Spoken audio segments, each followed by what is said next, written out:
Hello, my friends. Welcome back to the pastor's office, to the pastor's chat. You may have noticed a few changes. We're making some rearrangements here in this modified pastor's office, getting ready for some of the larger changes to our studio, if you will. But good afternoon. How are you doing? It's been a while since we've talked. Lots happened. Easter, we prepared, and Easter came, and then I tried to alter my schedule a little bit so that I could have some rebuilding time. I'm Pastor Lou Kilgore. I'm pastor here at the physical location of the High Mountain Presbyterian Church in Franklin Lakes, New Jersey. But through this virtual reality, part of a community that is not tied to bricks and mortar, and one of the ministries that we do is this pastor's chat. I'm gonna sneeze, so I'm gonna. The trees are starting to bloom, and that always awakens an allergy in me. But I don't care. I'll take the leaves. It's a beautiful day today. I had a little bit of time for rest and for kind of rebuilding.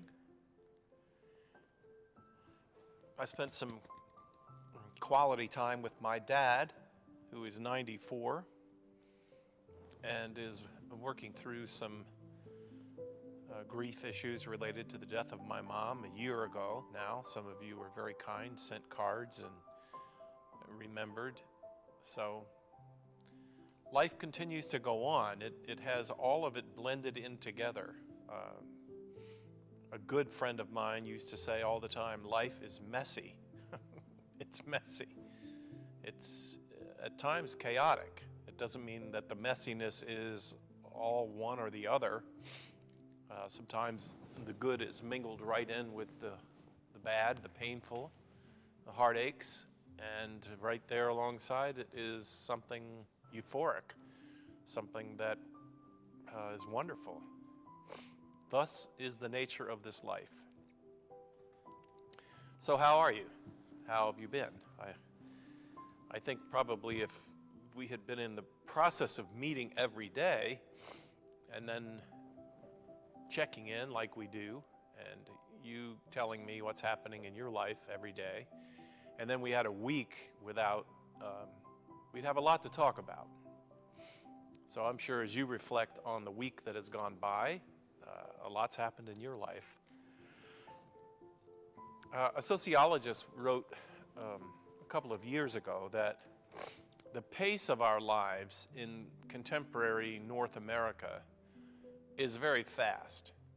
A lot happens in a day, in a week of weeks, so much so that unless we do check in and connect with each other on, I think in his analysis for churches, it was that if you are a part of a church community and you only physically show up once a month, then, and that's the only time you see the people that are part of that community, that in a month's time, so much happens in a person's life that basically when you see that person a month later, you have to really kind of introduce yourself to them all over again, because they're different than they were a month ago.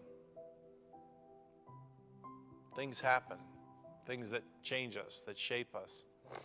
So in my new members classes with the church, I've often said, so if you want to grow in your sense of depth of community with the people here, not just with the sermons and the music and the prayers, you have to be in the presence of each other at least once every 3 weeks. That's the only way there can be an accumulation of growth in the patterns of your relationships. I don't know what that means for this COVID year where we've not been each other's presence for a year and not had the freedom of give and take. My yawn is still with me. Anyway, it's the season of Easter. This is the season to now try to deepen and grow in our understanding of what Easter is. What is the Easter season? There are 6 weeks, I think, between the Sunday of Easter and the Sunday of Pentecost, which is the third great festival of the church. There is Christmas, Easter, and Pentecost. The secular world has found a way to market and make merchandise related to Christmas and to Easter in staggering proportion. But Pentecost sort of remains out of the reach or out of the understanding somehow of how to commercialize it. So look forward to having the festival that belongs still pretty much to the church at the close of this season. This is the Easter season. This is the season to think about and to absorb and to let it affect us, let it have its way with us. This news of life out of death, that death is not able to extinguish life, that death is not the end of it, that resurrection, Jesus was raised from the dead. And so the Christian church proclaims the resurrection. It says he is risen.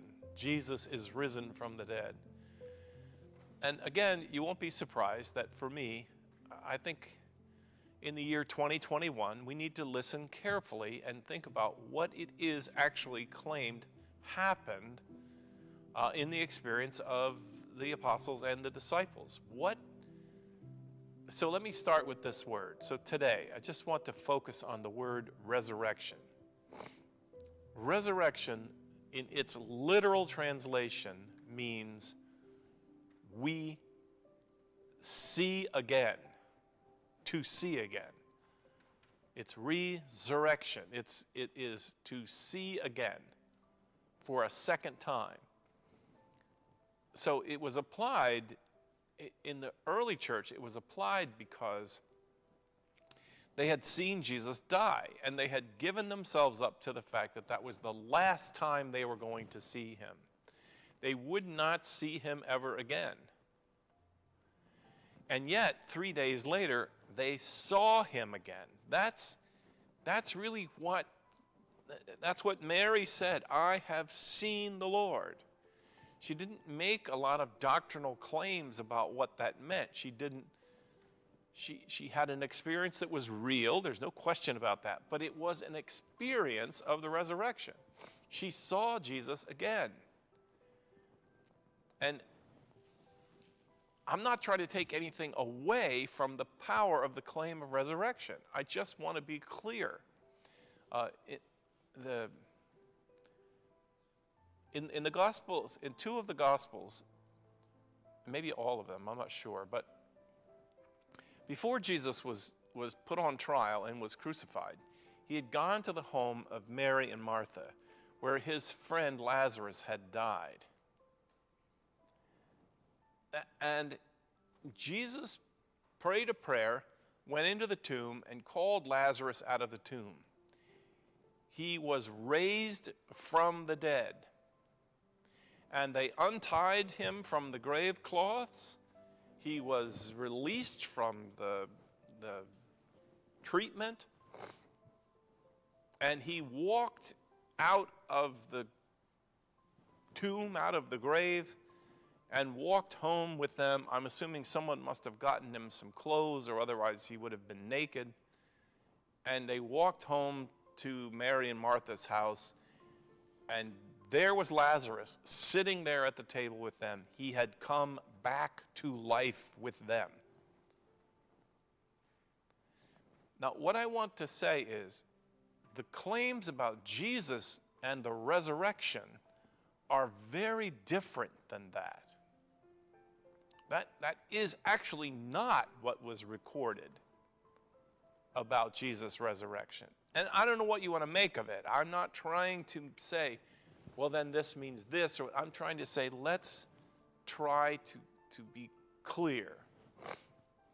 And I use the phrase, and some people don't like it, they experienced the resurrection. It was an experience, no less real, but it was an experience. They saw him again. He appeared to them. That is not how the raising of Lazarus from the dead is described. This is something very different. Jesus seems to be able to appear and disappear. He seems almost ghost-like, but he eats fish, and he's able to be touched, so he's not a ghost. But it is an appearance. He appeared unto them, and his appearance changed them. I said in my Easter sermon that in some ways the resurrection, the appearance of Jesus, changed the disciples into people of life. They were people who could see only death, and they became people of life. They became people who saw life. Even in the midst of death, even with death all around them, they saw life and they came to life. The greater witness of resurrection was how that first group of disciples came to life. That's actually what's there on the pages. Because you read Luke, read the account according to Luke, and Luke goes on, I believe, is the author of the book of Acts. Scholars generally accept that Acts is written by Luke, and you go on to see how the appearance, the resurrection appearance of Jesus transformed a weak and dead and fearful community into a community of vibrant life and vitality and of strength and courage. This is in some ways the graphic context of resurrection. And how it relates to us in our pastor's chat is one of the things that I often hope is that because of relationships that we build or conversations that we have, that in our lives, life will be released. That maybe we live in the shadow of a death, a devastating death, but that through conversations in love and faith and encouragement about God's presence with us, death loses its power over us. And we come alive. We come alive in hope, in optimism, and in living differently. There's plenty of reasons to be in despair and in depression and in discouragement. But somehow when the ministry of Jesus, when the notion, when the faith of life with Jesus takes root in our lives, those harbingers of death lose some power. And life reigns in us. That's another way of talking about how there is hope for us. It doesn't mean that all of a sudden snap and everything gets great. It doesn't mean that all of a sudden we're not sad about loved ones that we've lost or any of that rest of that. It's that we hold on to the hope that is given in the resurrection of Jesus, and we look for life now. So in this week, starting today, we're going to talk about life now. I didn't silence my phone, so I'm going to shut it off right now.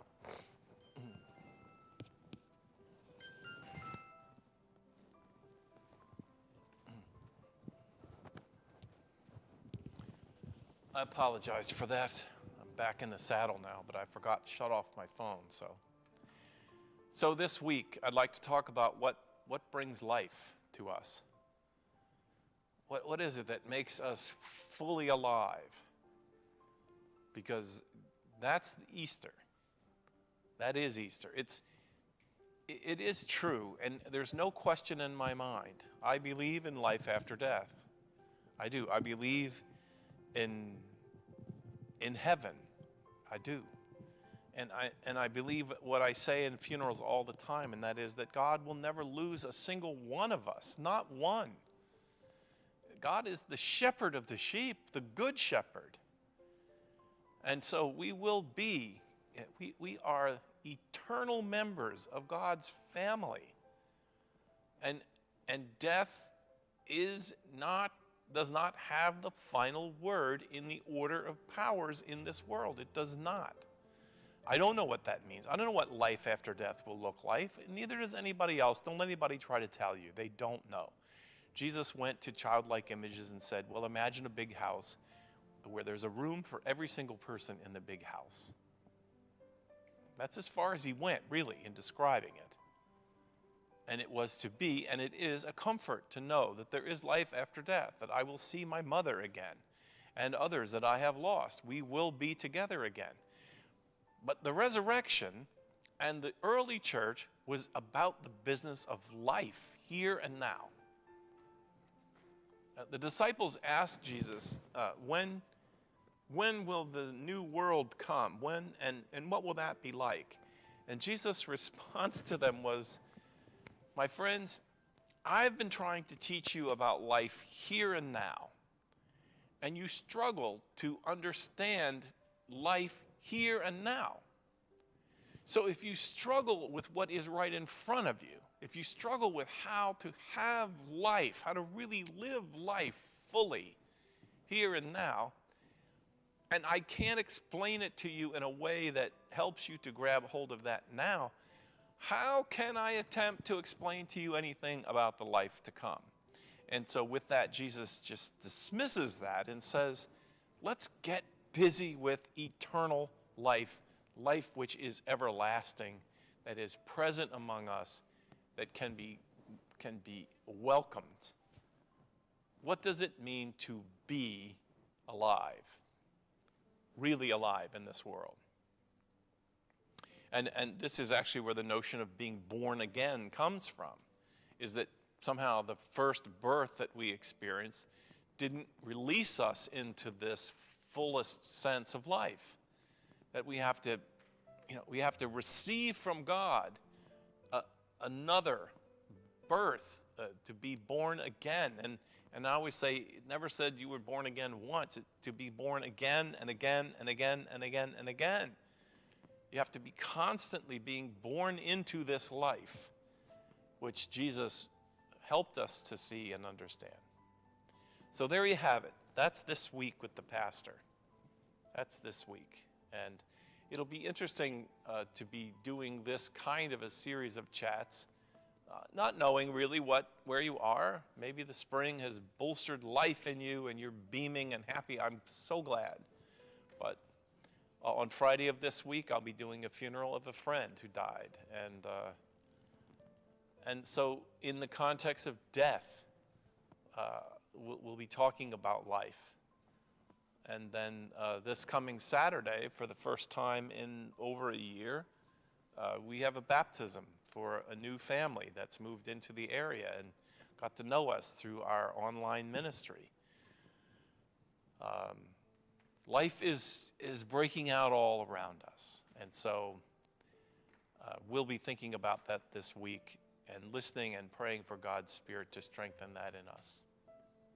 Okay, my friends, I hope along the way with questions of how are you doing emotionally and life-wise that you're physically good too. I'm praying for you, and I'm wishing and praying God's blessing on your life, and that you will be a blessing wherever God leads you or however God uses you from where you are. I'll see you tomorrow, my friends. God bless you.